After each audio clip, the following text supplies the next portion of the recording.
오늘도 살아계시어서 불꽃 같은 눈으로 인생들의 생사화복을 주관하시며 인류의 역사를 주관하시는 아버지께 찬양과 경배와 영광을 돌려드립니다. 우리의 조국을 기억하여 주시옵시고 평화 통일 이루어지게 하옵시고 우리 사랑하는 주의 성도들을 기억하옵시고 마지막까지 믿음 지키게 하여 주시옵시며 하나님을 배도하지 아니하도록 도와주시옵시며 주님의 나팔소리 모두 듣게 하여 주시옵시고 이 시간에도 주님의 사랑하는 자녀들 세상에 있지 아니하고 하나님의 성전에 와서 하나님의 성화를 찬양할 수 있도록 도우시는 은혜를 감사합니다. 우리 앱슬에서 하나님의 찬양이 끊어지지 아니하며 하나님을 사랑하는 고백의 소리가 끊어지지 아니하도록 성령 하나님 도우시고 인도하여 주시옵소서. 이 시간에도 말씀 가운데 함께하여 주시옵소서. 감사하며 예수 그리스도 이름으로 기도드립니다. 아멘. 제가 올 때마다 항상 기죽습니다. 어쩜 그렇게 기도도 말씀을 따라서 잘하시는지요? 기도 참 잘하세요. 그렇죠? 말씀에 있는 그대로 성경 말씀 많이 읽으시는 것 같아요. 여러분이 또 찬양도 어떻게나 은혜스럽게 잘하시는지 올 때마다 사실은 제가 좀 기가 죽어요. 왜냐하면 여러분이 너무나 주님의 신실한 종으로 서 있는 모습을 볼 때마다 참 저는 여기 오는 것이 기쁨이에요. 제가 좀 이렇게 목사님의 의중을 파악하지 못하고 왔어요. 그래서 오늘은 여러분에게 종말에 대해서 설교를 안 드리고 저도 좀 일반 은혜 설교 좀 해보랍니다. 저보고 어떤 분이 그러더라고. 시한부 정말론 영이 들어있다고. 맞습니다. 시한부만 딱 빼면 정말론 영은 들어있어요. 왜냐하면 아버지가 이미 살아 생전에 거의 95세 돌아가실 때까지 계시록을 연구하셨던 분이고 또 전국을 돌면서 저처럼 이미 30년 전에 그 당시에는 막 천막 쳐놓고 북치고 다닐 때 저 따라다녀 봤어요. 그렇게 집회를 저희 아버지가 다니셨어요. 그리고 아버지가 돌아가시고 난 후에 하나님께서 이제는 내 차례다. 그래서 저에게 그러한 그 정말의 영이 왔습니다. 사실이에요. 근데 시한부만 좀 빼주면 좋겠어요. 시한부는 맨날 몇 시에 주님 오신다는 건데 나 그거 몰라요. 그분들은 잘 아는지 모르겠지만 전 사실은 모르거든요. 그래서 제가 참 지난주에 어려운 일을 당하면서 사실은 조금 이 시대적인 걸 전하는데 조금 위축감이 좀 생겼습니다. 그런데 오늘 제가 여러분 찬양하는 가운데서 어떤 마음이 왔냐면 주님께서 이것저것을 다 생각나게 해주셨어요. 아버지가 그렇게 사자와 같이 담대하게 복음을 전했던 것이 생각이 났고요. 또 하나는 책이 처음에 출판되었을 때 하나님께서 그런 말씀 하셨어요. 내 이마를 금강석처럼 만들어 줄 것이다. 담대히 전해라. 듣든지 아니 듣든지 상관없다. 담대히 전해라. 주님께서 하셨던 말씀을 기억하면서 자료를 가지고 전혀 오지 않았어요. 그래서 3권 책이 이제 몇 주 후에 나오는데 목사님께서는 그걸 미리 좀 해주셨으면 했는데 제가 목사님 의중을 파악하지 못하고 제가 엉뚱한 것을 준비를 해왔어요. 그래도 이 시간에 성령께서 역사하실 줄로 믿습니다. 그래서 가능하면 내일 모레 이틀은 좀 재료를 보내주라고 해서 할 수 있도록 한번 노력해 보겠습니다. 자, 오늘 제가 본문의 말씀을 가지고 제목을 잡아봤는데요. 여호와는 하나님이시다. 자, 여러분 우선 듣기에는 여호와가 하나님인 거 당연하죠? 예, 그런데 사실은요, 오늘날 이 시대가 여호와가 하나님이 되시지 못하고 있는 것이 사실입니다. 심지어는 교회 안에서도, 심지어는 주의 종들을 통해서도, 주의 백성들을 통해서도 여호와가 하나님이 되지를 않습니다. 왜냐하면 인본주의 사고방식 안에서 갇혀서 하나님을 생각하고 하나님을 판단하기 때문에 결국은 우리도 똑같이 이스라엘 백성들처럼 하나님을 금송아지에다가 가둬놓고 하나님을 예배하기 때문에, 섬기기 때문에 그래요. 그래서 아합 시대입니다. 이 시대가 오늘 본문의 배경을 보면 이 아합 시대에는 말이죠, 하나님을 대신해서 여러분 너무나 잘 나는 바알과 아세라 신들이 아주 득세하고 있었어요. 왜 그러냐면 아합의 부인이 바로 이세벨이지 않습니까? 이세벨이 시돈에서 가지고 온 신들이 바로 바알과 아세라 신입니다. 그래서 오늘 바로 세상이, 오늘 교회가 바로 이 시대와 거의 흡사하다, 저는 그런 생각을 해봅니다.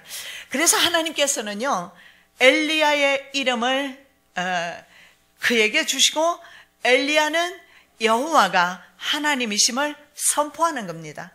이것이 바로 열왕기상 17장 그리고 18장에 나와 있어요. 그런데 여호와는 하나님이시다, 이 말 속에서 우리는 다른 신들이 얼마나 우리의 정신세계를 지배하는가 하는 것을 볼 수가 있어요. 그래서 이름을 그렇게 엘리야라는 이름을 주시면서, 엘리야가 바로 그 무신론 시대에, 그리고 배교하는 그 시대에 엘리야가 활동을 했습니다. 마지막 때도 엘리야와 같은 두 증인이, 마지막 때도 엘리야의 심정을 가진 하나님의 종들이 이 마지막 때를 외치고 있습니다. 그래서 우리는 이 마지막 때에 대해서 귀를 기울이셔야 합니다. 왜냐하면 그렇지 못했을 때, 우리가 어쩌면 주님이 오셨을 때 주님을 맞이할 수 있는 기회를 놓칠지도 모릅니다. 그래서 우리가 이 시대에 예민한 것은, 시대에 예민해야 되는 것은 마지막 때 환난 성도들의 가장 최고의, 저는 덕목이라고 그렇게 생각합니다. 어떤 곳에서 강의를 했는데 목사님들이 모인 자리였어요. 그래서 저는 목사님들이 많이 모인 자리나 학박사들이 많이 모인 자리에는 항상 좀 이게 두려워요. 왜냐하면 치고 질문하고 들어오면 전 그렇게 대답을 잘 못해줘요. 그런데 이분이, 어떤 목사님이 제가 강의가 딱 끝나니까 손을 들고 소리를 치기 시작합니다. 하면서 뭐라고 소리를 치느냐면, 하나님의 사랑은 어디다 팽개치고 하나님의 사랑을 왜 전하지 않습니까? 그러면 하나님이 이 세상을 심판하기 위해서 하나님이 계십니까? 하나님의 종들을 하나님은 심판하기를 원하십니까? 그래서 제가 그런 말씀을 드렸어요. 하나님께서 세상을 공의로 심판하실 때에 우리는 살고 있습니다. 공의로 세상을 주요하게 관영하는 세상을 심판하는 것도 하나님의 사랑입니다. 그래서 저는요, 딴 데 가서, 목사님 안 계시는데 딴 데 가서 이현수 목사님 내가 시샘 난다고 얘기를 많이 해요. 왜냐하면 저는 하나님의 이 앞으로 다가오는 이런 심판에 대해서 전한다면, 그리고 앞으로 어떻게 되어질 일을 전한다면, 목사님은 계속해서 주님의, 예수님의 그 사랑 고백만 하잖아요. 그러니까 얼마나 좋아요. 그래서 한 번은 생각했어요. 하나님 참 불공평합니다. 나는 한국에 아무도 없고 나 혼자 이렇게 힘들게 말이죠. 그나마 또 말씀까지도 이렇게 참 무거운 말씀, 터프한 말씀, 이런 말씀을 제가 전해야 합니까? 근데 어쩔 수 없이 제가 아버지의 딸로 태어난 걸요. 어떡합니까? 이 정말을 연구하셨던 아버지의 딸로 태어난 것을요. 그리고 하나님께서는 이미 제가 뱃속에 있을 때부터 하나님께서 저를 구별하셨고, 그리고 아버지 밑에서 성장하게 하셔서 신학적인 배경을 아버지 밑에서 정립하게 하시고, 미국에서 시대를 분변하게 하시고, 그래서 미국을 미리 하나님이 보내셨고, 하나님의 섭리와 예정 가운데 있는 것입니다. 그러나 분명한 것은 여러분의 담임 목사님 전하시는 내용이나 제가 전하는 내용은 다른 복음 아니에요. 오직 예수님에 대해서 전합니다. 지금 역사하시는 예수님의 사랑에 대해서 목사님이 전하신다면, 저는 좀 더, 물론 목사님도 마지막 때 전하죠. 저는 좀 더 우리를 맞이하러, 신부를 맞이하러 오시는 신랑 예수님에 대해서 전하는 것 뿐이에요. 세상은 하시지만 하나님의 종들을 구원하시고 사는 그런 하나님의 그런 섭리가 있는 것입니다. 자, 여호와는 나 하나님이시다. 그야말로 이 시대에 딱 필요한 말씀 같아요. 바로 여호와가 나의 하나님이 되셔야 하고, 여호와께서 바로 우리 한국 조국의 하나님이 되셔야 한다는 거예요.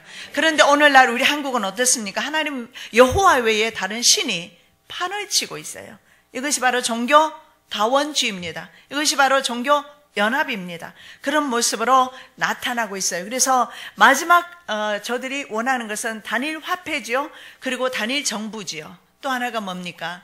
바로 단일 종교입니다. 그래서 여호와 외에 다른 하나님을 소개함으로 우리의 영혼을 파멸로 인도하는 그런 시대에 우리가 살고 있습니다. 그래서 세상에는 그 당시에도 많은 신들이 있었습니다. 그래서 당시에 신들을 많이 가지고 있으면 더 복을 받는다고 생각을 했어요. 그래서 할 수만 있으면은 많은 신들을 그들은 가지기를 원했습니다. 그런데 오늘날도 마찬가지예요.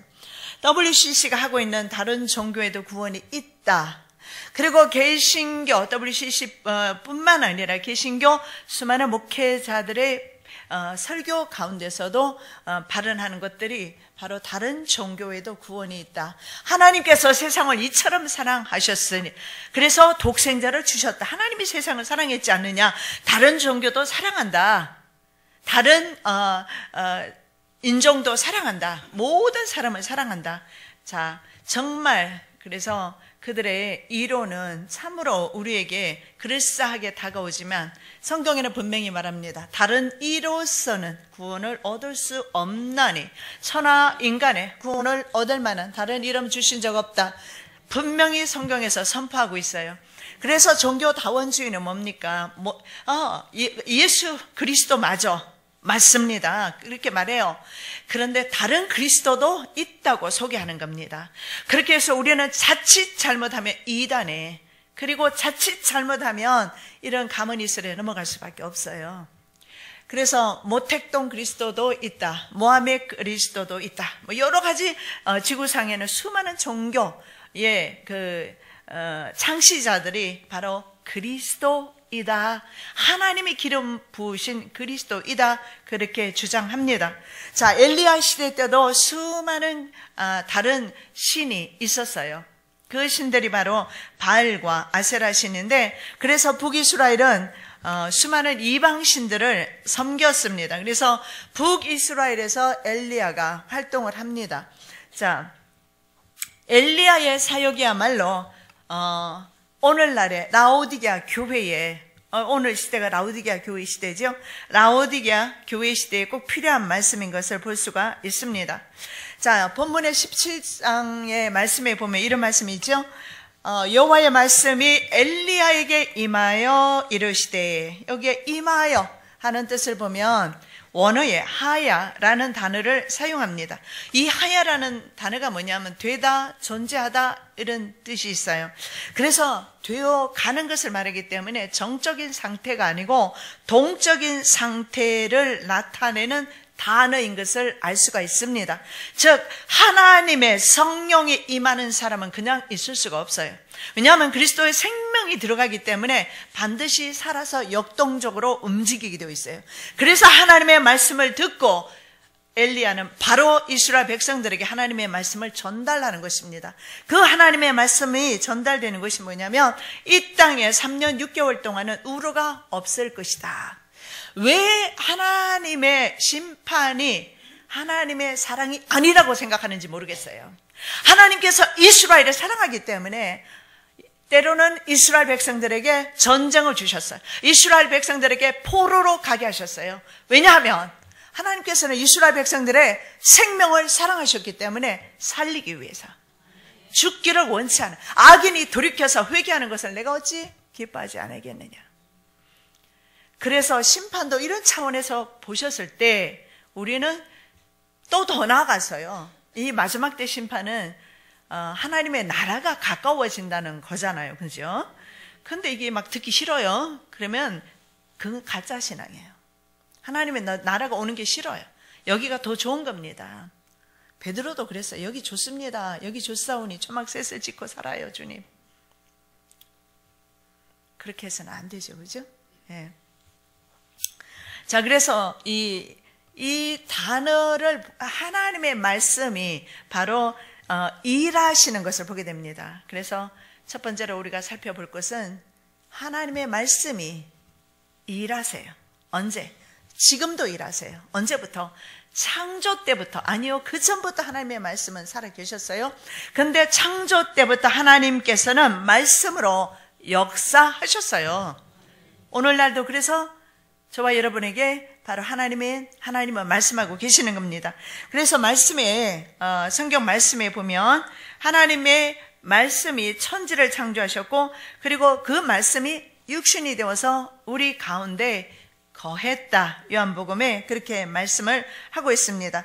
태초에 말씀이 계시니라. 이 말씀이 하나님과 함께 계셨으니 이 말씀은 곧 하나님이시니라.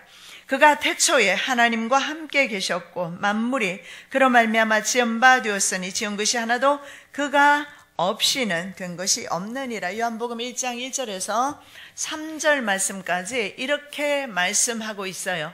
자, 여기에서 우리가 분명히 볼 수 있는 것은요, 우리가 그래서 좀 더 있잖아요, 정말론 신앙을 좀 더 새롭게 할 필요가 있습니다. 그게 뭐냐 하면 바로 하나님의 그 역사 관점을 우리가 가져야 된다는 겁니다. 그래서 여기에서 우리가 볼 수 있는 것은 하나님께서 이 지구상을요, 이 지구를 말이죠, 주님께서는 책임지고 계신다는 차원에서 우리가 생각을 하셔야 됩니다. 왜냐하면 하나님께서 말씀으로 천지를 창조하셨고 그 말씀이 육신이 되어 오셨어요. 그 말씀이 바로 누굽니까? 예수 그리스도이십니다. 왜냐하면 육신이 되어 오셔서 우리와 함께 거하셨다. 지금은 성령 하나님으로 우리와 함께 살고 있어요. 맞습니까? 예. 여기도 계시고 여러분의 집에도 계시고 마음에도 계시고 여러분이 가는 anywhere, 어떤 곳에도 성령님은 계십니다. 예. 그래서 그 성령 하나님은요, 오늘도 우리 조국을, 오늘도 우리 전 세계를 주님께서는 주님의 섭리 가운데 이끌고 있어요. 중요한 것은 우리는 이 시대를 분별하는 지혜는 필요합니다. 마태복음 24장에 예수님께서 예루살렘의 멸망에 대해서 말씀하시다가 이어서 온 지구상이 임하는 대환난의 날에 대해서 말씀을 하셨어요. 그리고 25장에 넘어가면서 열처녀 비유가 나옵니다. 열처녀는 기름과 등을 같이 준비하고 있었어요. 우리가 잘못 오해하지 마시기 바랍니다. 다섯은 기름을 준비하지 않은 것 같으나 실제로 기름이 들어있었어요. 문제는 여분의 기름이 없었어요. 더 준비를 해야 되는데 이 더 준비된 것이 무엇이겠느냐, 이것은 바로 종말 설교에 이어서 바로 예수님께서 비유로 말씀하셨기 때문에 저는 이것은 바로 이 종말 성도에게 주시는 주님의 바로 정말 신앙이다, 시대를 보는 눈이다, 안목이다. 그래서 계시록의 7교회에 주시는 말씀이 처음부터 마지막에는 항상 이렇게 말씀을 합니다. 귀 있는 자는 성령이 교회들에게 하시는 말씀을 들을지어다. 육신의 귀 없는 사람 거의 없지 않습니까? 바로 성령의 음성을 듣는 교회들이 되어라. 이 건물을 향해서 말하는 거 아니지 않습니까? 바로 이 교회들에게 귀 있는 자가 되어라. 그래서 이 시대를 분별해라. 듣기 싫어도 우리는 어쩔 수가 없어요. 여러분, 성장 호르몬이라는 게 우리 몸에서 나옵니다. 그래서 이만큼 우리가 커요. 근데 성장 호르몬이 멈춘 사람이 있어요. 우리 딸의 친구 중에 나그네라고, 아주 오래전에 딸의 친구 이름이 기억나는데 그 아이는 성장 호르몬이 안 나와요. 한 달에 한 번씩 어머니가 병원에 데려가서 호르몬 주사를 맞추면, 주사를 맞고 나올 때 엄마도 눈이 퉁퉁 부어있고 딸도 눈이 퉁퉁 부어있어요. 뼈 주사를 놓으니 얼마나 아프겠어요. 아파도 엄마는 그날이 되면 데려가요. 왜요? 딸의 성장을 위해서. 여러분, 우리 천국에 소망 두고 있어요. 진짜로 천국에 소망을 두고 있다면 우리는요, 아파도 듣기 싫어도 들어야 돼요. 그리고 준비해야 합니다. 이건 우리가 선택할 문제가 아니에요. 물론 선택에 따라서 이제는 양적으로 양과 염소로 나뉘어질 겁니다. 분명히 나눠집니다. 그러나 선택할 수 있을 때 우리가 좋은 것을 선택하시기 바랍니다. 아파도 주사 맞아야 돼요. 아파도 알아야 되고, 지금 전쟁 때문에 한국이 난린데요. 저도 그래서 책에 세계 전쟁, 한국 전쟁 뭐 같이 땅굴에 대해서도 제가 써놨습니다만은, 전쟁 난다고 해서 한국이 망하는 것이 아니지 않습니까? 그것을 통해서 하나님께서 우리에게 경고의 나팔을 불 수가 있는 것입니다. 없다 있다 논쟁보다는요, 하나님의 입장에서 이 지구를 한번 내려다보시기 바랍니다. 얼마나 죄악이 관영하고 있습니까? 하나님께서는 저에게 또 동성애 관련해 해서 강의를 하게 하셨어요. 그래서 동성애 강의하시는 분을 만나서 그분의 재료를 받으면서, 그래서 동성애를 강의를 젊은 청년들에게, 학생들에게 한 적이 있는데, 동성애를 제가 조사를 하면서, 설치하면서 얼마나 한국이 지금 타락의 길로 가고 있는지, 정계가 동성애를 오히려 옹호하는 영등포 구청에 그 광고란이 있어요. 거기에 보니까 광고란에 뭐라고 되어 있냐면, 월드는 알죠? 세계는 loves gays, 이렇게 영등포 구청 광고란에. 그래서 막 그냥 동성애 반대하는 무리들이 가서 막 시위하고 난리가 나서 뜯은 걸로 압니다. 세계는, 성경 말씀을 바꾼 거예요. 하나님이 세상을 사랑하신다, 이걸 바꿨을 거예요. 세상은 게이들을 사랑한다. 그래서 정권조차도 차별금지법이라는 거, 혐오범죄법 미국에는 이미 들어가 있죠. 한국에도 그 차별금지법, 이것은 뭡니까? 소수의 바로 동성애자들을 옹호하기 위해서 다수가 오히려 희생당하는 그런 시대에 우리가 살고 있어요. 그래서 영리가 순리를 앞지르고 있고, 순리대로 사는 사람들은, 영리로 사는 사람들에게 앞으로는 핍박을 당하게 되어 있습니다.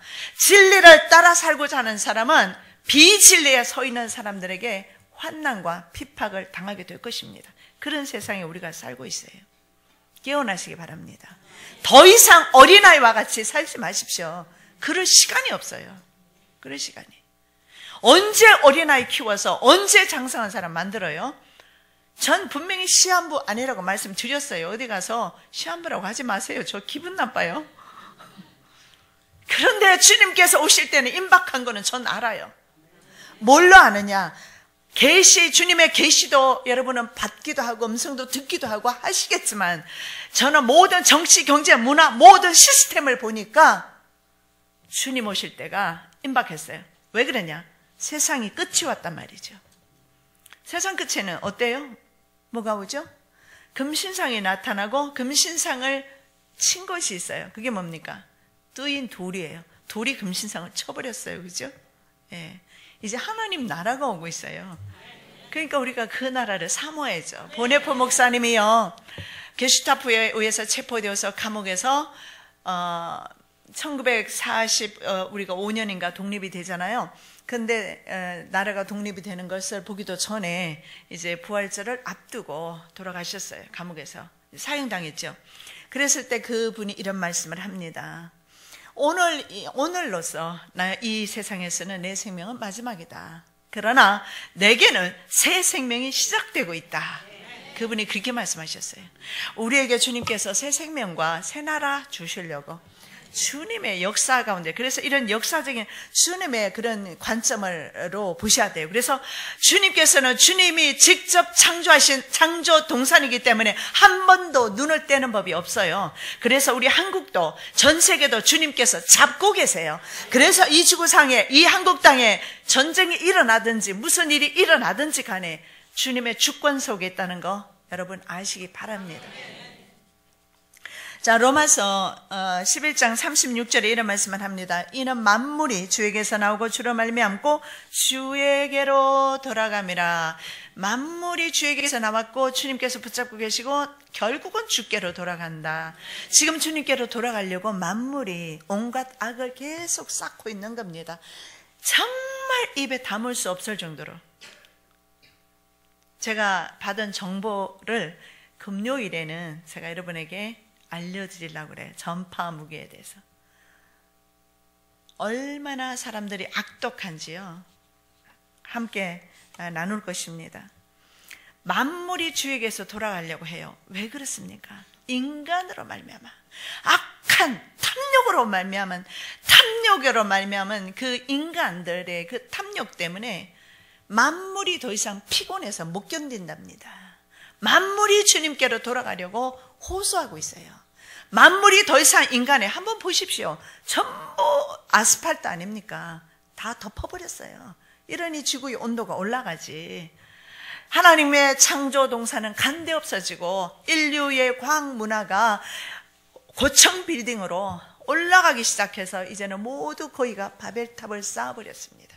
내면으로는 어떻습니까? 예수 믿는 사람이나 안 믿는 사람이나 탐욕의 타워가 이 속에 가득히 있어서 예수님은 뒷전입니다. 하나님의 나라도 뒷전이에요.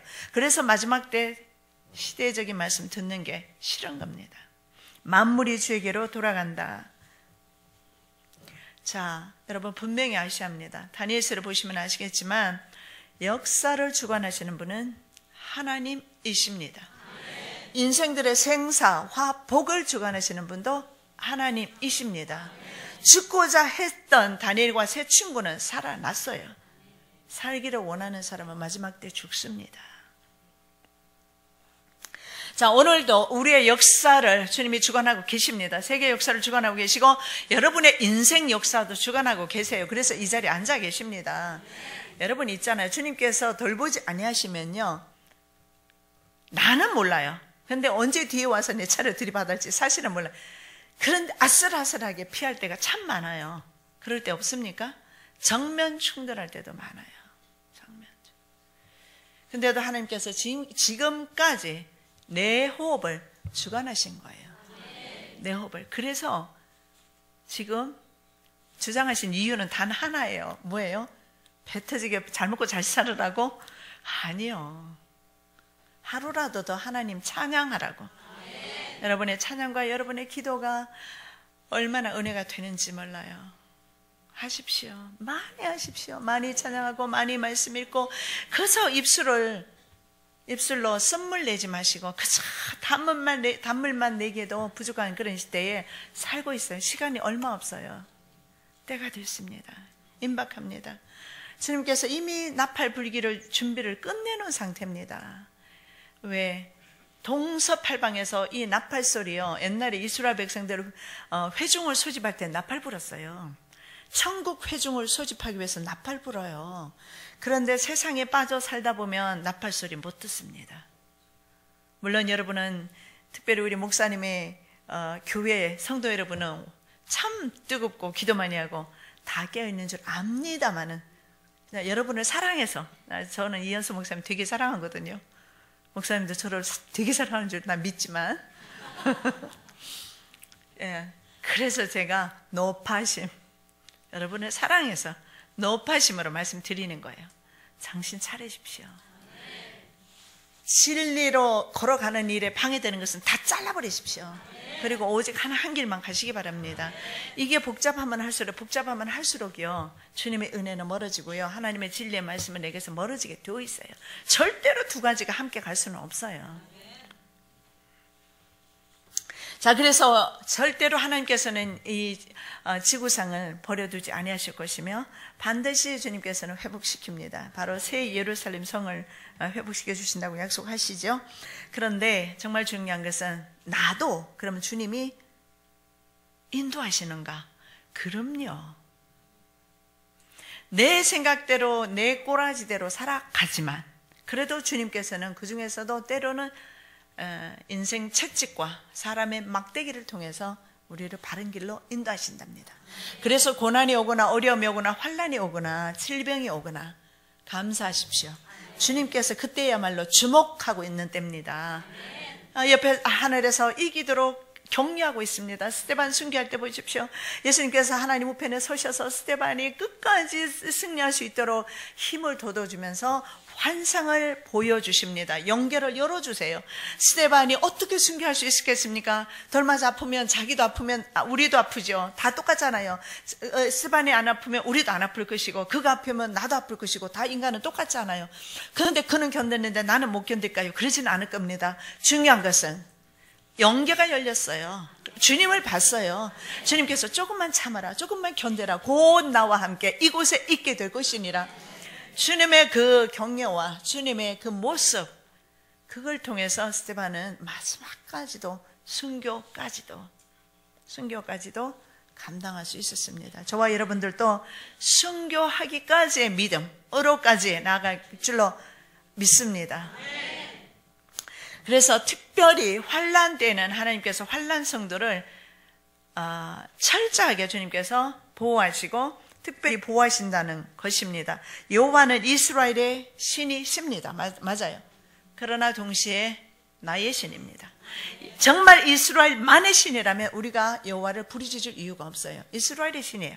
그러나 이스라엘의 신이신 주님은 역시 이스라엘을 통해서 전 세계를 구원하시고자 하는 주님의 그 섭리와 복음 전파로 인해서 저와 여러분들도 바로 주님의 자녀가 된 것입니다. 그래서 환난의 성도를 특별히 보호하시는데 우리 10년 가운데서 오늘도 일하십니다. 오늘 10년 가운데서 그래서 성경 말씀에 보니까 하나님의 말씀은 살아있고 활력이 있어.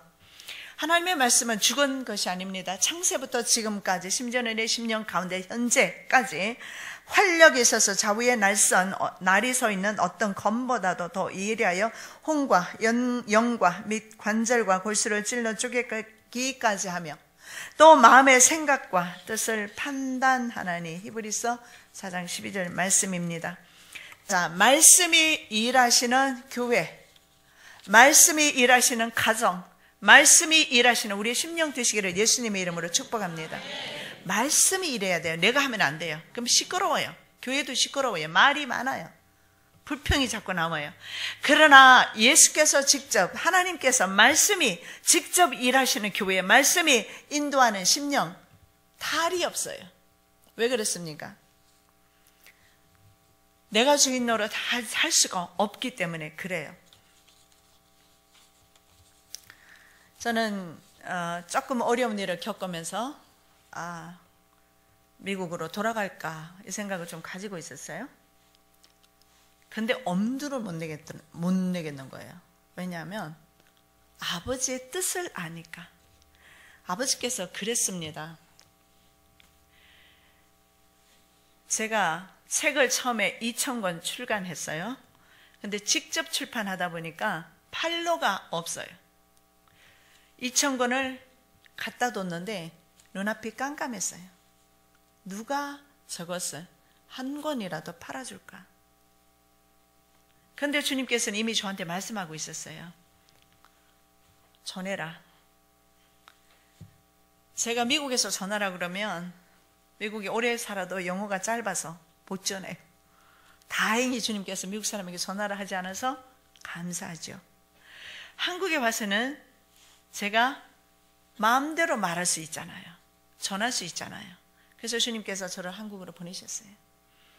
지금은 정말 그때 제가 생각했을 때 한 권도 못 팔 줄 알았는데 지금 많이 팔리고 있어요. 왜 그럴까요? 제가 똑똑해서 잘나서 아니요.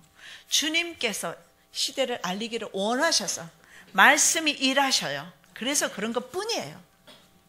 물론 제가 맨 처음에 왔을 때 이곳으로 왔고 목사님이 까닭없이 너무 잘해줘서 제가 놀랐어요. 왜냐하면 미국에서는 그런 사랑을 받아본 적이 없거든요.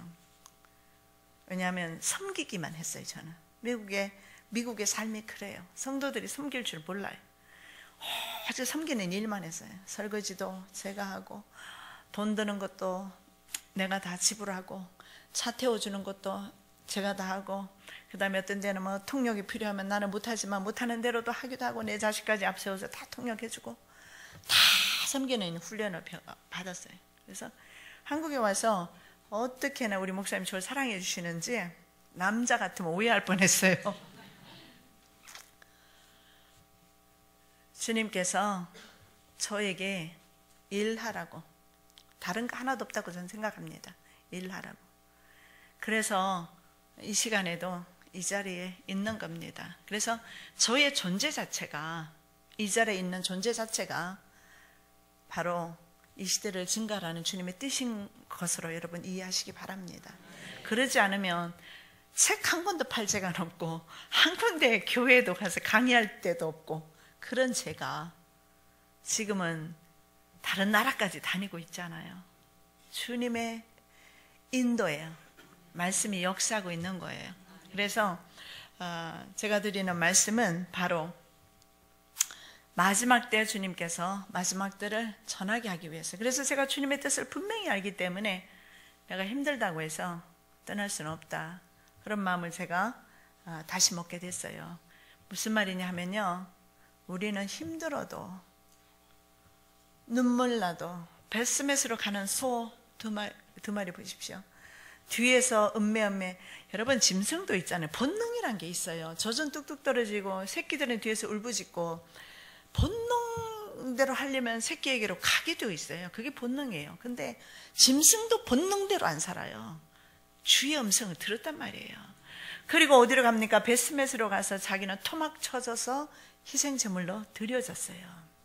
바로 우리도 마찬가지입니다. 주님께서는 정말 이제는 우리가 주님 앞에 이 벳스메스로 가는 소와 같이 바로 이 마지막 때는 주님 앞에 그렇게 순종하는 자세로 가야 합니다. 우리의 의지 따위는, 우리의 생각 따위는, 우리의 지식 따위는 아무것도 중요하지 않아요. 그리고 우리의 허물도, 과거의 잘못도 괜찮아요. 지금부터라도 주님과 함께 걸어가면 되는 거예요. 주님과 함께. 힘들다고 해서 포기할 수는 없는 겁니다. 우리는 그저 주님 안에서 걸어가야 합니다. 말씀이 계속해서 우리를 인도하실 곳이기 때문에 그렇습니다. 자, 하나님이 두 번째로 살펴보는 말씀은요, 하나님이 인생의 화복을 주관하신다. 자, 본문의 말씀에 비가 없을 것이다 이렇게 선포를 합니다. 비를 주관하는 바알신에 대한 하나님의 정면 도전인 것을 보게 됩니다. 이스라엘은 비와 풍요를 가져다주는 신 바알을 섬겼습니다.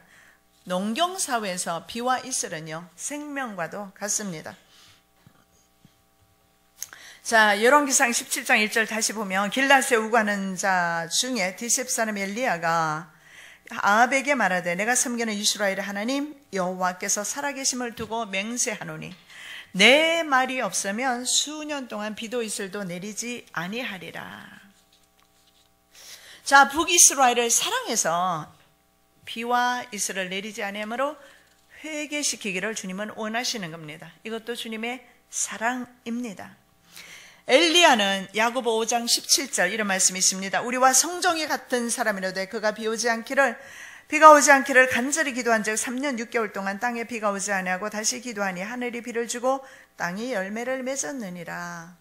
자, 엘리야의 기도로 말미암아 비가 오기도 하고 오지 않게 되기도 하고, 우리와 똑같은 성정 가진 사람이 기도했을 때, 왜냐하면 그는 하나님의 말씀을 대언했기 때문에 그렇습니다. 자기의 말에는 효력이 없어요. 내가 어디 가서 누구에게 선포한다고 해서 제 말 듣겠습니까? 대통령이 나와서 말 한마디 하면 영향을 미칩니다. 왜냐하면 그 직위가 그를 말해주기 때문에 그렇습니다. 그래서 하나님의 종은 하나님의 말씀만을 전하는 겁니다. 그래서 저는 하나님의 말씀을 시대와 함께 전하는 것뿐입니다. 시한부 아니에요. 자, 이스라엘은 하늘에서 내리는 비를 먹고 살아야 됩니다. 이스라엘은 젖과 꿀이 흐르는 땅이다 성경에서 표현하는데, 제가 지난 2월에 작년이 아니고 지난 2월에 이스라엘을 다녀온 적이 있어요. 그래서 가서 보니까요, 북이스라엘은 풍요롭게 짝이 없어요. 아주 아름다운 나무와 물이 얼마나 많은지 몰라요. 사람들이 사는데 그림 같은 집에서 살더라고요. 산속에서. 그렇게 꼭 미국처럼, 미국보다 더 아름다워요. 언덕이 있고요. 물이 굉장히 많고 좋아요. 근데 남유다에 가니까 말 한마디로 척박하게 그지없어요. 남유다는 특히 유대 광야, 예수님이 활동하신 유대 광야를 가봤는데요, 풀이 요 정도 올라오다가 말아버려요. 왜냐하면 벌써 우기가 2월달인데도 우기가 시작되는 거예요. 비가 없어요. 여러분, 비가 없는 것이 주님의 은혜입니다. 아멘 안 하시네요. 축복이 주님의 은혜지요, 그죠? 거기는 아멘 하고 싶죠. 환란의 시대는 축복 쫓아가면 죽습니다. 예, 비가 오지 않는 것도 주님의 은혜입니다. 비가 오지 아니하니까 주님께 돌이켜서 회개하고 기도할 수 있기 때문에 은혜입니다. 그래서 남유다를 가보니까요, 석회암 안방으로 다 되어 있어요.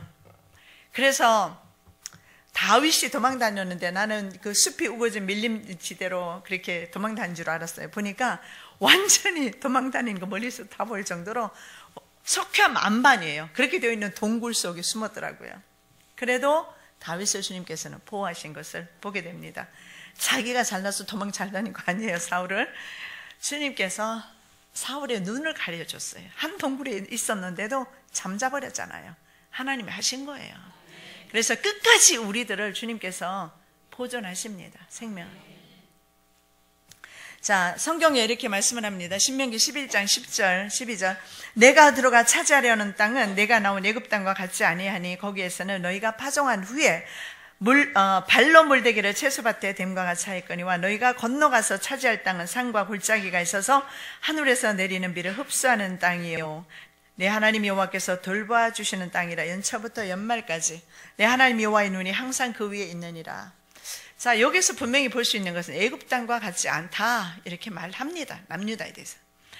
애굽 땅은 발로 쫓아다니면서 채소밭에 물을 댈 수가 있었어요. 옛날에 유명한 강대국들은, 큰 나라들은 다 강을 끼고, 큰 강을 끼고 발원합니다. 예를 들어서 뭐 유프라테스 강이라든가 그 강을 중심으로 해서는 뭐 아수르, 바벨론 이런 나라들, 페르시아 이런 나라들 끼고, 그리고 나일강은 이집트, 그리고 지중해는요 어떤 나라들이 나왔죠? 헬라라든가 로마, 그리고 심지어는 지중해를 끼고 적그리스도 국가까지 나오게 될 것입니다. 그래서 이 강을 끼고, 강은 제가 뭐 다 말씀을 못 드리는데 이 바다는요 사람들이 생각할 때 그 당시에 바다의 신이 얌이라는 신이 있어요. 그 얌, 그래서 이 바다는요 동물들이 출현하는 그런 곳으로 봅니다. 그래서 계시록 13장 1절에 보면 바다에서 짐승이 올라와요. 그 짐승이 바로 적그리스도예요. 그래서 적그리스도는 반드시 바다에서 올라오게 되는데 지중해를 끼고 이 강대국들이 나타납니다. 그래서 바다에서 올라오는 짐승 7머리 10뿔 짐승이 바로 적그리스도인데 그가 영으로부터 권세를 이양받죠. 그리고 이제 땅에서 올라오는 짐승이 있는데 그것은 거짓 선지자죠. 그 거짓 선지자가 전 세계 70억 인구의 사람들에게 생체 취입을 삽입하고 그리고 강제적으로 이제는 적그리스도에게 절하게 하는 일들을 하게 될 겁니다. 그래서 이런 취입을 삽입하는 것은 종교적인 문제 이전에 바로 이것은 앞으로 우리의 사회에 말하자면 사회 제도라는 거 아셔야 합니다. 이것은 문화 생활이면서 동시에 사회 제도입니다. 그래서 거부할 수 없는 그런 것임을 볼 수가 있어요. 그러나 성경의 말씀해 보십시오. 주의 종들이 항상 세상 환경은, 세상 제국은 거스리고 주님께 순종했던 것을 보게 됩니다. 자, 그래서 이 비라는 것은 말이죠. 이 이스라엘의 땅은 그렇게 척박해서 항상 하늘에서 때를 따라서 이른 비와 늦은 비, 그리고 복된 장마비를 내려주셔야 살 수가 있었어요. 자, 무슨 말씀이냐 하면 하나님의 종들은 환난의 성도들도 포함해서 주님께서 때를 따라 인도하시는 그런 삶을 살게 된다는 것입니다. 이스라엘에게 있어서 비는 하나님의 은혜와 바로 축복의 결과였다는 것을 볼 수가 있습니다. 신명기 11장 14절 여호와께서 너희의 땅에 이른 비 늦은 비를 적당한 때에 내리시리니 너희가 곡식과 포도주와 기름을 얻을 것이요 이렇게 말합니다. 하나님께서 하나님의 온 타임에 내려주셔야 돼요. 왜냐하면 이스라엘 땅은요 석회암 안반이라고 그랬어요. 퍼석퍼석한 돌이에요. 그래서 이것이 물이 내리면 이 석회암 안반이 물을 다 흡수해버려요. 그래서 물이 고여있지를 못해요. 이스라엘 땅이요. 그래서 성경에 아까 읽어드린 말씀에 신명기 11장 10절 12절에 보니까 너희가 건너가서 얻으려 하는 그 땅은 하늘에서 내리는 비를 흡수하는 땅이다. 영어에 보면 드링크 이렇게 나와 있어요. 석회암 안반이 드링크 마셔버리는 거예요. 그럼 인간은 어떻게 살으라고? 여리고에 가니까요 이렇게 이렇게 집 같은 거 위에 이렇게 작은 집을 만들어 놓고요 들어오라고 그래서 이렇게 들어가 봤더니요 어디서 나오는지 반석에서 샘물이 이렇게 흘러 내려오더라고요. 정말 사막에서 그것을 광야에서 그걸 보니까 그 샘물이 얼마나 귀한지 보기만 해도 귀해요. 막 덥기는 한데 2월인데 벌써 더워요. 더운데 그 샘물을 보는 순간에 보기만 해도 귀하더라고요. 바로 주님이 우리의 생수가 아니겠습니까? 그래서 주님께서는 그 교훈시키려고 그런 곳에 두신 겁니다.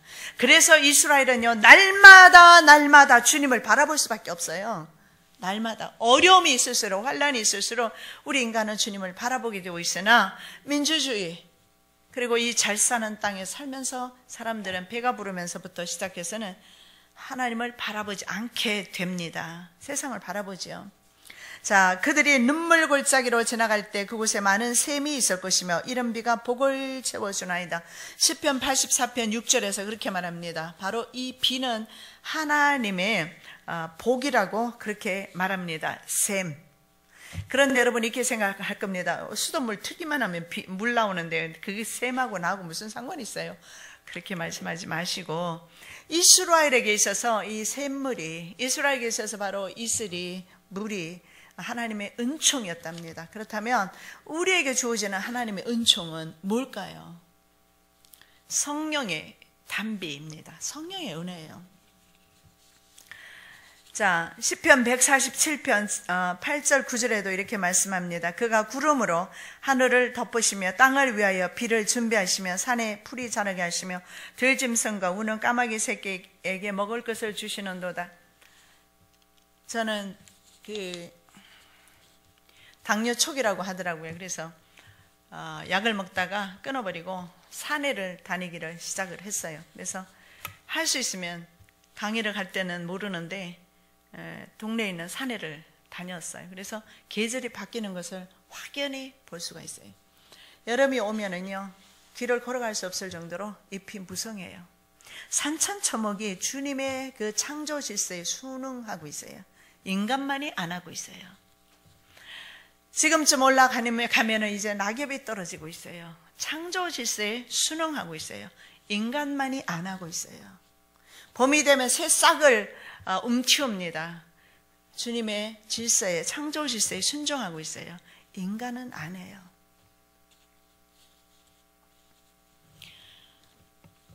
제가 산천초목을 보면서 주님의 교훈을 받을 때가 참 많아요.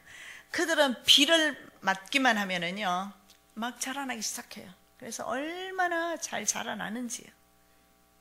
성령의 단비 안 맞고는 자랄 재간이 없어요. 우리 육성이 강해서 절대 자기 육을 못 이겨요. 근데 성령의 단비 체험하면 성령께서 인도하시기 때문에 여러분 복된 장마비의 축복 받으시기 바랍니다. 장마비가 겨울에 와요. 이스라엘은요, 여름에 가을에 씨를 뿌려요. 그리고 지금은 뭐 상관없죠. 옛날에 그랬다는 거죠.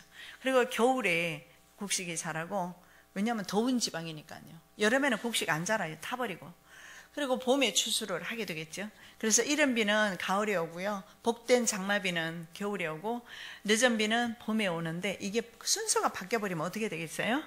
장마비가 그냥 쏟아 내려버리면 처음에 씨를 뿌렸는데 어떻게 되겠냐고요? 파여버리겠죠. 추수해야 되는데 비가 쏟아지면 여물겠습니까? 그래서 정말 중요한 것은 매 순간순간마다 주님께서는 우리에게 가장 적당한 은혜를 주신다는 사실을 아시기 바랍니다. 생명을 주관하시는 분은 바로 하나님이신 것을 볼 수가 있는데, 이제 우리가 세 번째로 마지막으로 살펴보기를 원하는 것은 아까 엘리야 말처럼 엘리야의 의미가 여호와는 하나님이시다 라고 말씀드렸어요. 그래서 여호와는 참 하나님이시다, 가짜 아니라는 거 말씀드리고 싶습니다. 자, 생명을 주관하시는 분은 바로 하나님이시다라는 것입니다. 왜냐하면 자, 이스라엘 땅에 오랫동안 비가 내리지 않을 것을 엘리야가 선포하고, 하나님께서 엘리야를 어디로 보내느냐면 시돈 사르밧 과부에게 보냅니다. 근데 문제는요, 이스라엘 전역이 마르기 시작하니까 그곳에도 시냇물이 말랐습니다. 자, 시냇물이 말랐어요. 두 가지 이유가 있습니다. 자, 첫째로 시냇물이 말랐다라는 것은 왜 그러면 환란할 때 말이죠. 여러분, 세대주의자 조심하셔야 합니다. 세대주의자는 환란을 우리는 전혀 겪지 않을 것이다, 그리고 바로 우리는 휴거되어 버릴 것이다. 온 지구상에 많은 대환난의 날이라고 예수님이 직접 말씀하셨어요. 우리를 안일하게 만들어요. 우리의 생명이 생명 없도록 만들어 놓습니다. 무기력하게 만들어 놔요. 여러분 어때요? 마음이 조금만 빼앗기면요, 내 생각이 조금만 빼앗기면요, 사람이 무기력해져요. 그래서 저는 어떤 데는요, 되게 이렇게 막 그 공격을 좀 받고 강의를 가요. 뒷자리에 이렇게 앉아있으면 이런 마음이 들 때가 있어요. 내가 오늘 강의할 수 있을까? 무기력하게 만드는 거예요. 물론 섰을 때는 또 주님께서 강하게 붙잡으시니까 합니다. 하기는 하는데 그런 마음이 올 때가 있어요. 근데 만일에 그 마음을 그대로 내버려 둔다면 어떻게 되겠어요? 난 못하게 될 거예요. 그래서 하나님의 심판을 이미 받은 사람은 상실한 마음대로 버려두는 거예요. 동성애가 성경에는 죄라고 말합니다. 남색하는 자. 하나님 나라를 유업으로 받지 못한다고 분명히 성경에서 말씀하고 있습니다. 그러나 그들도 돌이키면 하나님 나라를 유업으로 받습니다. 어떤 죄를 짓느냐, 물론 중요는 하겠지만 그것보다 더 중요한 것은 어떤 주위에 있든지 간에 돌이키는 겁니다. 무기력한 상태에서 두지 않는 거예요. 상실한 대로 살아가지 않는 겁니다. 그래서 우리의 마음을 늘 주님께서 붙잡고 계셔서, 그래서 우리는요, 주님이 우리 인생을 주관하고 계시는 겁니다. 여러분의 마음을 붙잡고 계시잖아요, 주님.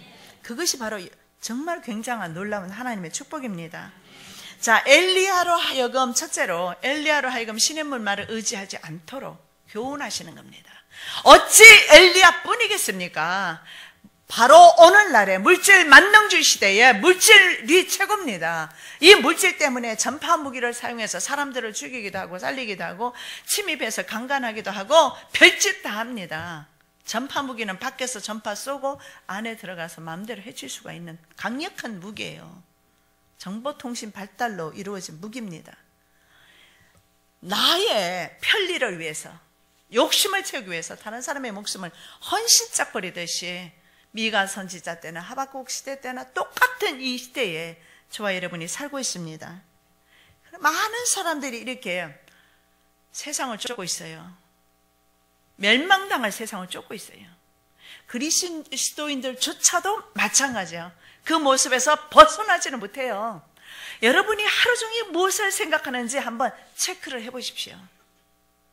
정말 주님의 나라와 주님의 나라가 확장되기 위하여서 전도하거나 헌신하거나 봉사하거나 그 일을 위하여 눈물로 기도하고 그것 때문에 내가 가슴 아파하고 그것 때문에 생각하고 그것을 묵상하고 있다면 여러분 성공적인 믿음 생활을 하고 있는 겁니다. 근데 대다수 대개의 사람 신앙인들조차도 하루 종일 생각은 주님을 생각하지 않죠. 어떻게 하면 돈을 더 많이 벌 것인가, 성공할 것인가, 많이 배울 것인가, 똑똑해질 것인가, 남들보다 나아질 것인가, 더 좋은 차를 살 것인가, 더 좋은 집을 살 것인가. 우리의 육아는 자꾸 그런 쪽으로 눈이 돌아가게 되어 있어요. 이걸 우리가 차단하지 않으면, 쳐서 복종시키지 않으면 패망으로 끌고 가게 될 것입니다. 그래서 시냇물이, 엘리야는 생각했을 거예요. 유다 전체가 물이 없는데 시냇물이 흘렀으니 엘리야 얼마나 좋았겠습니까? 사르밧 과부도 얼마나 좋았겠습니까? 그러나 주님께서는 엘리야만에게 교훈을 주시는 것이 아니라 오늘 저와 여러분에게도 이 교훈을 주시는 거예요. 시냇물만 의지하지 말아라. 시냇물은 마른단다. 시냇물은 마르게 되어 있단다. 그래서 수가성 여인을 보십시오. 날마다 물길로 와도 허기 져요. 낮 12시에 이스라엘은 아무도 안 나옵니다. 머리 까져요. 낮 12시에 나오면. 2월 달에도 그렇게 더운데 이 한여름에 생각해 보십시오. 그런데 보십시오. 낮 12시만 되면 아무도 없을 때 그 여인은 창녀였기 때문에 사람의 눈을 피해서 그 시간에 왔어요.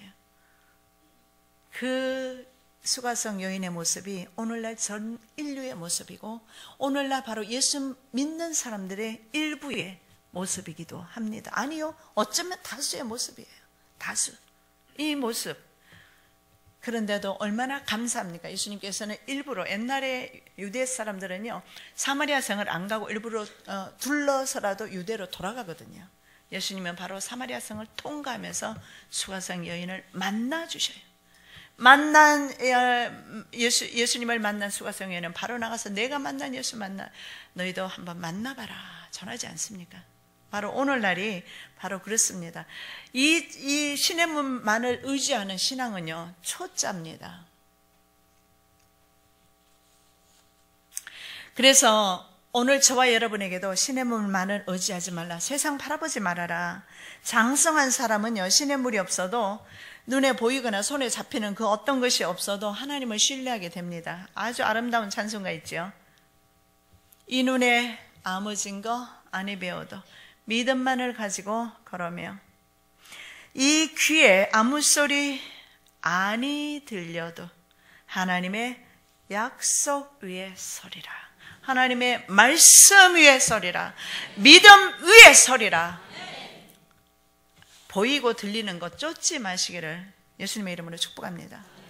그 보이는 것 쫓아가는 사람들이 다 망했잖아요. 아간을 비롯해서. 믿음의 사람은 하나님의 약속의 말씀만을 따르게 되어 있습니다. 그래서 이스라엘의 전역에 시내가 다 마를 때, 그래서 그리 시내가도 마를 수밖에 없었고, 대환난이 왔을 때 성도들도 대환난을 겪게 됩니다. 그러나 하나님께서는 또 다른 구원의 방편을 준비하시는 것을 보게 됩니다. 그래서 자 사르밧으로 시내 물을 쫓고 있다가 주님께서는 어디로 보내느냐면 그리시네가로 보내셨다가 어디로 보내느냐면 이방 나라로 보내요. 엘리야를. 그 이방 나라가 어디냐면 바로 시돈 땅입니다. 아까 제가 처음에 말씀드렸잖아요. 이 시돈 땅은 바알과 아세라 본거지입니다. 거기에서 이세벨이 그 신을 가지고 와서 온 유대를 북이스라엘을 완전히 전염시켜버렸어요. 그래서 지금 어디로 갔냐면 적진으로 가는 겁니다. 바로 사탄의 서굴로 누구를? 엘리야를 들여보내고 있습니다. 그리고 그 사탄의 서굴에서 과연 살아있는 신이 누구인가? 진짜 하나님이 누구인가? 그걸 보여주기 위해서 보내는 겁니다. 그래서 사르밧 과부에게 갔는데 사르밧 과부가 한 병에 기름과 가루 가지고 이제 마지막 먹고 죽으려고 하는데 그것 달라고 해서 먹고서 통에서 기름의 병에서 계속해서 기름과 가루가 나왔죠. 그런데 문제는 아들이 죽어버렸어요. 그래서 이렇게 말합니다. 내 죄를 생각나게 하기 위해서 오셨습니까? 내 죄 때문에 아들이 죽었다는 거죠. 자, 그랬을 때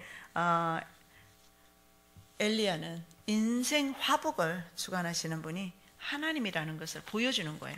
자, 그래서 거기에서 아들을 살리는 그런 일을 하게 됩니다. 여호와께서 엘리야의 소리를 들으심으로 그 아이의 혼이 몸으로 돌아오고 살아난지라. 자, the boy's life returned to him and he lived. 이렇게 말합니다. 그의 생명이 return, 돌아왔다. 그리고 살았다. 무슨 말입니까? 생명이 돌아오고 생명이 돌아가고 주님께서 하신다는 거예요. 주님께서, 인간은. 그래서 예수님 말씀합니다. 목숨을 죽이는 자들 두려워하지 말고 영혼까지 능히 지옥에 면하시는 하나님을 두려워해라. 그렇게 말씀을 합니다. 그리고 여인의 입을 통해서 살아계신 진짜 신은 바로 여호와이시다. 이렇게 말을 합니다. 자, 문제는요, 바로 이 사르밧 땅이 어떤 땅이냐? 시돈 왕인 엣바알, 이스벨의 아버지죠. 엣바알이 통치하는 그 지역으로 갑니다. 그런데 예수님께서는 사렙다 과부라고 이렇게 표현하고 있어요. 그래서 사렙다나 사르밧이나 같은 내용인데요. 자, 누가복음 4장 25절 26절 말씀에 엘리야 시대에 하늘이 3년 6개월간 닫혀 온 땅에 큰 흉년이 들었을 때에 이스라엘에 많은 과부가 있었으되 엘리야가 그중 한 사람에게도 보내심을 받지 않고 오직 시돈 땅에는 사렙다의 한 과부에게 뿐이었으며. 자, 사렙다 과부와 과부에게 엘리야가 간 것은요, 비를 내리는 것이 중요한 것이 아니라 심지어는 햇발의 목숨까지도 주관하시는 분이 하나님이시라는 거. 자, 거기에서 바로 부활의 예수님을 나타내신 겁니다. 부활의 예수님을 보여주신 거예요, 미리. 바로 같은 말씀이에요. 오늘 저와 여러분에게도 우리가 어떤 모양으로 주님께 순종하는지는 모릅니다. 어떤 자는 순교자로, 어떤 자는 살아서. 그러할지라도 중요한 것은, 반드시 중요한 것은요, 바로 이 하나님께서 보존하신다는 사실입니다. 어떤 방법인지 모양인지는 모르죠. 그런데 중요한 것은 생사화 복을 주관하시는 분이 바로 여호와라는 거예요. 그래서 이스라엘은 하나님을 섬기는 것보다 눈에 보이는 거, 풍요를 가져다 주니까 그게 더 좋잖아요. 왜냐하면 바알이 아스타롯과 성교하면 이슬이 내린다고 이렇게 믿었어요. 얼마나 어처구니 없어요. 이슬과 안개라는 두 딸을 거느리고 다니는 것이 바알입니다. 얼마나 어처구니 없어요. 사람들은 그렇게 믿어요. 그들이 바보입니까? 그러면 세상 물질의 영, 만몬의 영을 쫓는 오늘날의 성도들의 모습은 어떻습니까? 바보 아닌가요? 그들이 어리석게 우리는 보일지 몰라요. 어떻게 안개와 이슬이라는 두 딸이 안개와 이슬을 내려주고 아스타롯과 바알이 선교할 때 비가 내리고 그렇게 믿을 수 있느냐? 그럼에도 불구하고 우리는 오늘날 어떻습니까? 하나님을 제껴놓고 물질 쫓아가잖아요. 물질이 있으면 힘이 있어요. 물질이 있으면 편리해요. 물질이 있으면 인간 노릇해요. 제가 처음에 한국에 왔을 때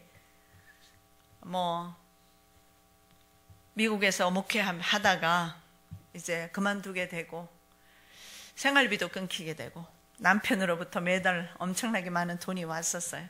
그것도 딱 끊기고 한국에 처음 왔을 때 빈손으로 왔어요.